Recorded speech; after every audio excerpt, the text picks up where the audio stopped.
As a science teacher, what I'm not gonna do is work for a county that I can't afford to buy a house in. My client just closed on her house and paid off her entire student loan balance at the same time. Here's what you need to know about if you have student loans and are going to finance a mortgage at one point. Hey, hello everybody.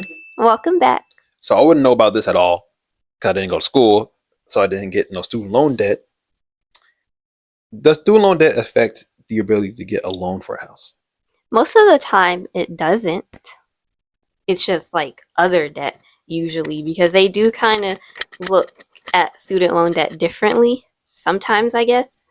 But because student loan debt is like considered good debt along with the house. Yeah. But then there's states like Maryland and Illinois, I think, where you can enter into this like smartbuy program or whatever, and they will like pay part, like all of your student loans up to like a certain point if you buy the house. But then it kind of like, I think it goes into the house and then it'll actually be really canceled after like 10 years or something. I'll take that. That sounds like a good way to use my student loan debt. But I hear it's not that good. Dang, never mind. Because especially if you're not staying there for 10 years. Oh, yeah. Because you do have to like stay there for a certain amount of time. And then I don't know if they're still doing that in those states. But if you've entered into a program like that, then you should comment below and tell us how it is. Yeah, that sucks. For real. Never mind. At this point. As a science teacher, what I'm not gonna do is work for a county that I can't afford to buy a house in. But I also know this is not only about what the county pays you directly. Some of us, it's our own debt that keeps us from buying a house, including the student loan debt we took out to get the job. But a bunch of counties just opened up to me. And that's because of the SAVE repayment program in terms of our federal loans. And I want to show it to you in action. This is a 3-bedroom, 2-bath, 1,450 square foot cottage in Fork Union, Virginia. According to their pay scales, a brand new teacher will make $53,160 a year, or $4,430 a month. Now, the maximum debt you can have associated to your name with that income is about 45%. And that includes all debt, including what will be your brand new mortgage. That means your maximum debt is $1,993.50. This would be the mortgage for that property. You are well within budget with a 5% down payment and today's mortgage rates of 8%. The issue of that is what though? You typically have other debts, including the student loans we just talked about.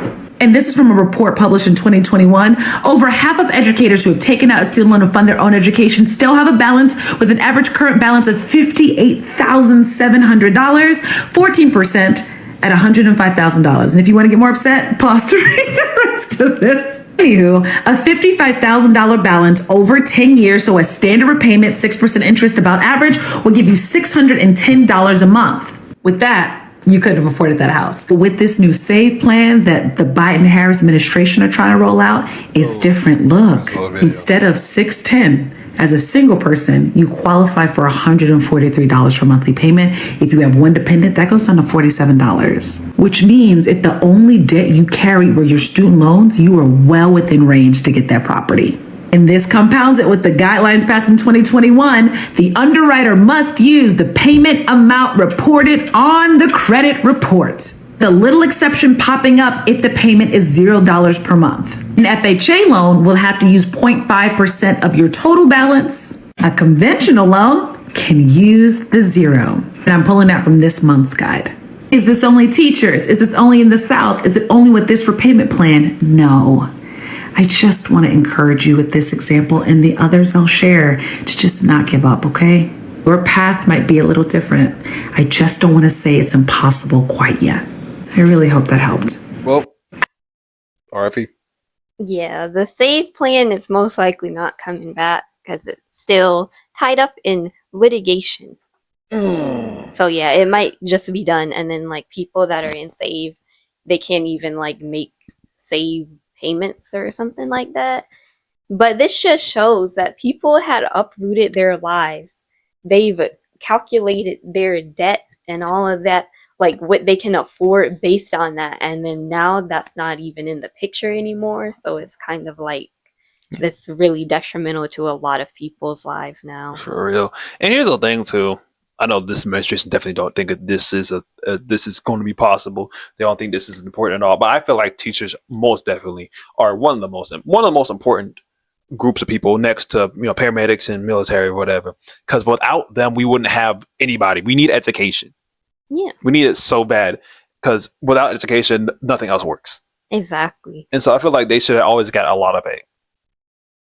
They never get paid enough. And then now, without the SAVE plan, these people's student loan payments are going from because some of them were like $0 or very low, like 0, 100 based on income. And now they're going up to like $1,000 a month because they have to be put onto another plan. And it's like taking more of their income.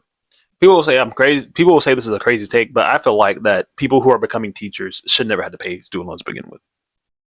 I mean, I feel like, or at least like a reasonable amount to Yeah. go. Because like they're going to charge tuition. Like, obviously, they're not just going to look at your profession and be like, oh, you don't have to pay tuition. Yeah. But I just feel like it should be reasonable. And I don't think it's reasonable for anyone at this point looking at a lot of tuition. Now it's like $90,000 a year. So that's crazy. I'm not paying that. That sucks. For real. And now degrees aren't even seen as valuable anymore to a lot of companies. So it's like, what am I even spending it on? That real. Just really Insane. insane. Yeah. Dang. I typed. My client just closed on her house and paid off her entire student loan balance at the same time. So here in Maryland, we have a program called the smartbuy 3.0 program that when you buy a house, pays off your student loan balance at the same time. Here's her closing statement. Of course, I covered more personal information, but as you see, she utilized the smartbuy program and it paid off her remaining balance, which wasn't much. It was $7,965, but now she has no student loan debt. This program is only in the state of Maryland and is going to pay off up to $20,000 of your student loan debt when you purchase your house. So if you want to know more about the smartbuy program, drop smartbuy in my comments and I'll send you more information on this program. I'll take it. For real. But definitely, just because it sounds good, do your research still, because you never know how it actually is and how, like, what's the catch? What's in the fine print? Like, you want to know that first. For real. It's just like, ugh. It's annoying because this is a good system. Exactly. If we really wanted to beat debts but still keep debts, not want to pay back all the debt, because no one's have a handout. How about we do this? How about we make the debt something else? I mean, like, at this point, no one is out here to actually help you out. So when you see something that looks like it's too good to be true, there's most likely going to be a catch. Just like Italy selling $1 houses, the catch is they're in really bad shape. It's just how it is. You could be spending a real house payment to fix that mess, especially in another nation, because you don't know the language. You got to learn the language. You got to learn to talk to different people. Some people are not going to do a job for this because some people don't like foreigners. Exactly. So you got to work all around all that. For real. Just look at the fine print and make sure that it's something that you're willing to put up with. Doesn't mean that it's bad for everyone, but it's not always good for everyone either. For real. Hey mom, can I still buy a house if I have student loans? Yes, you can still buy a home even if you have student loans. We're just going to count the monthly payment towards your debt to income ratio. You can even lower your student loan payments by setting up an income-based student loan repayment plan. And if your loans are still in deferment, we will use 0.5 to 1% of the total monthly cost as an estimated monthly payment. That type of bully, but that haircut was just tall, that's really high up on his head, and that was kind of not that guy. This is a completely different. It was a stock footage guy, and like that haircut really confused me for a second. Really high up, it's like up here. Like Stock photos are so funny. stock photos are hilarious. Anyway, that's good. So I guess they don't really all count as the same type of debt. So that's good, but they're also not good because you got to pay back 2 different debts at once. Exactly. Yeah, being in debt, I feel like it's like never actually good, but I get why some things are considered good debt because it's not like pretty much making you more broke, because when you get into credit card debt, it's not like helping you with your future like a house or student loans are. So yeah, but not everyone wants to be in debt. I don't. Me neither. But for me, it's like if I have to, I have to. But all the time, I don't want to. Same. Never again. These student loan payments are ruining a lot of people's lives. If you have friends with federal student loans, here's one trick you can tell them so they can buy a home right now and not having to wait until they pay off their student loan. Typically, when you have federal student loan, the mortgage lender will either add 0.5% or 1% to your debt to income ratio. So if you have a $100,000 student loan, they're going to add $1,000 a month or $500 a month to your debt to income ratio. That can either knock out $100,000 to $50,000 in buying power. So here's the loophole. As soon as you graduate college, call your servicer on your student loan, have them convert it to income-based repayment. Since you don't have a job, they can't create a payment yet. So tell them you can only pay between $1 to about $100 to $200 a month. And that's all you can pay. That's what they're going to create as your monthly payment for your student loan. But if you don't tell them that and you're telling them income-based repayment and they do a zero payment, the mortgage lender, because it's an FHA loan, will create a $500 a month payment on a $100,000 student loan, which will knock out $50,000 in buying power. So I had a viewer reach out to me with the same scenario. She had a job lined up as soon as she graduates. And I told her, before you take that job, as soon as you graduate, call your federal student loan servicer, tell them, hey, I just graduated. I haven't started a job yet.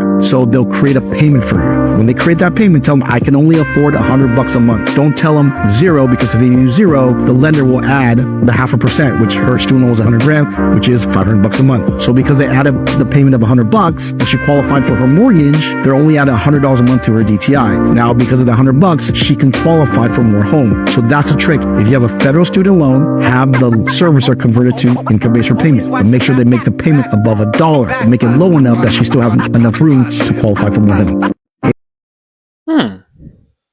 This seems like a lot can go wrong here. It probably can. I've never heard of that before, but maybe that works. Try it if you want to. For real. And then I also think it's sad that in order to be in like a good location, and then like for your job, maybe schools, and like you need a certain amount of rooms and bathrooms, that you have to like want to qualify for more home. But if you're trying to qualify for more home just for the heck of it, don't try to shop at the top of your budget. Just try to find the best deal that suits your needs. For real. I'll take the somewhat busted down 2-floor house with 2 bathrooms and 4 bedrooms. Just, but if I can't get that, I'll take a lawyer, please. I'll take anything. For real. At that point, get a house. You need more rooms, more bathrooms. Add an Amazon house at the back of it. I'll take anything at this point, please. I don't want to live in the box. For real. Sucks.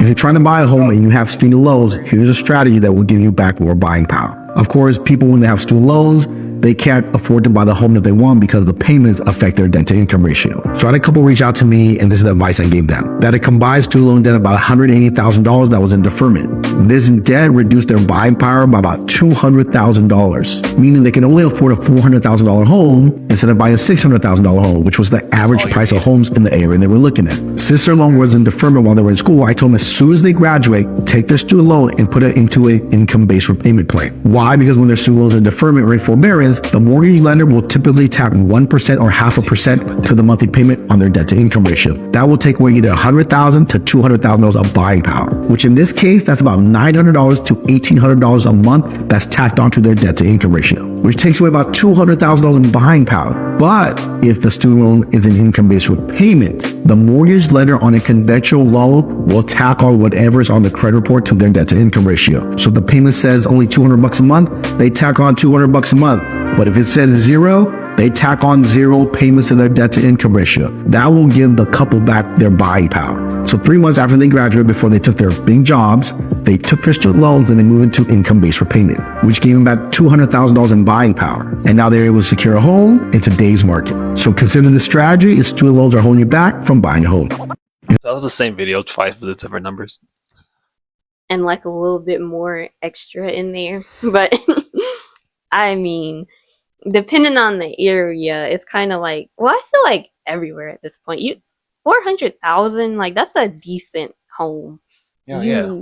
I really don't believe in going like above 500,000 for a house, because it's a lot, and you're already stuck in mortgage payments for like 30 plus years a lot of the times, and it's just like, no thank you. 400. Okay, so a house that we wanted at first, like, oh, we like that house, that looks nice. It's like 300,000 or something, right? Yeah. Just a baseline 300,000. I'm not going over that. I'm not buying 600,000 home.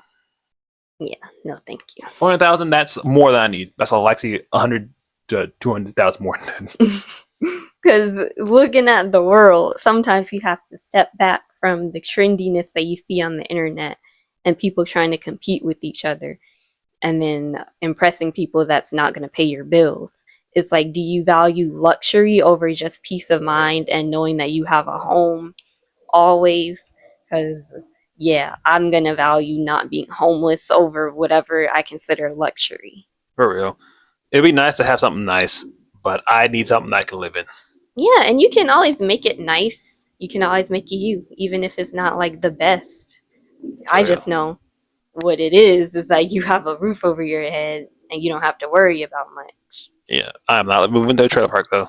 Yeah. No, it's just because of the location. It's the location. Yeah. Here's what you need to know about if you have student loans and are going to finance a mortgage at one point. And if you don't know me, I'm Theodore's lender. I've been a lender for 9 years. Let's get into it. So for a lot of people, their loans are still in forbearance or they just aren't paying anything back yet. So when we pull credit and we see that the payment is zero, but then there's a balance on it, different loans make us as lenders count different balances. So let me break this down. So let's say you have $100,000 worth of debt in student loans and your monthly payment is showing up as zero. If you are taking out a conventional loan, then we have to count 1% towards that monthly payment. So we would have to add in $1,000 even though your credit report shows a balance of zero. For FHA and VA loans, we have to count 0.5%. So in the case of $100,000 of student debt, we would plug in $500 a month. Now, this is all worst case scenario because if you take out a mortgage and we don't count anything towards student loans and then you have to go and repay those student loans back, we need to make sure that you can still do that and pay your mortgage and not default on one or the other. Now, sometimes if you're taking out a mortgage, and I've had clients do this, you can do an income-driven repayment plan, and most of the time that's lower than the 1% or sometimes even the 0.5% that we have to use if there's a zero balance. And if you do enroll in those things and you do just set up a payment plan for yourself, then we can use that payment plan. So, for example, in this, if you have $100,000 of student debt, but you're on an income repayment plan and it's much less than $500, and let's say it's $200, then we just need to get that document that shows your repayment is $200 a month, and then that's what we can plug into your debts. So it doesn't matter at all if they're in forbearance, we still have to consider worst case scenario. And if you are looking to buy a house soon, I am accepting new clients. So head over to the link in my bio and let's get started.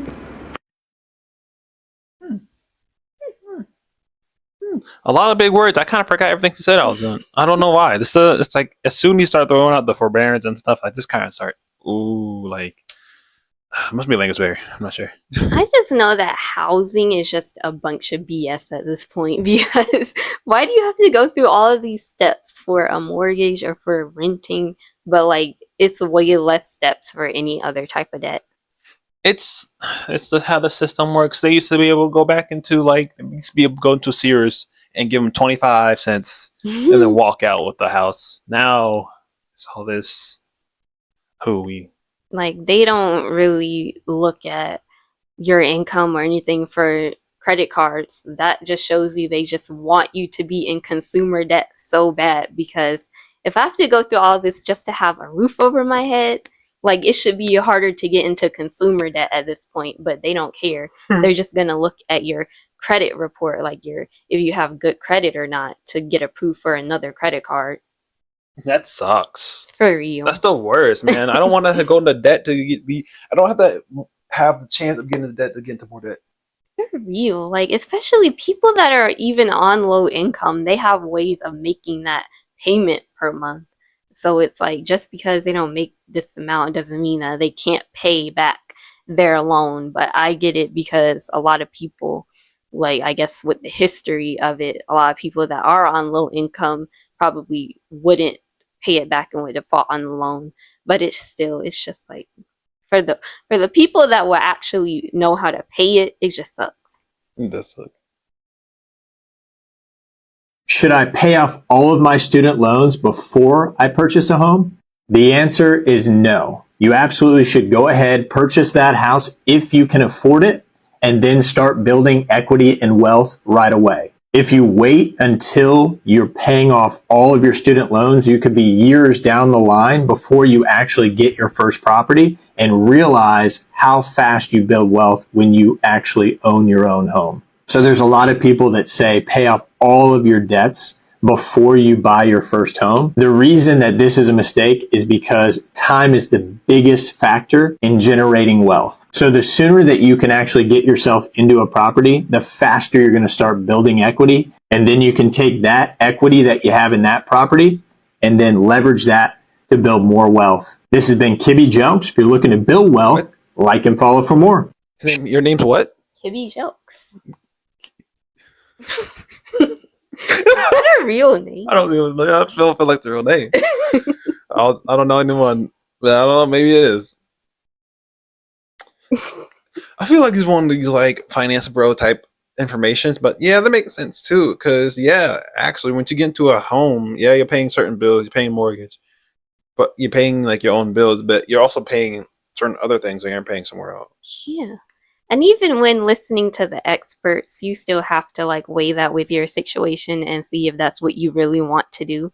Because for me, I just thought it would be easier to pay off all of my debt. And then if I did get a mortgage, I could just focus on that. And then all of my income, I know exactly how much I will have, and I can put most of that income toward the mortgage. Yeah.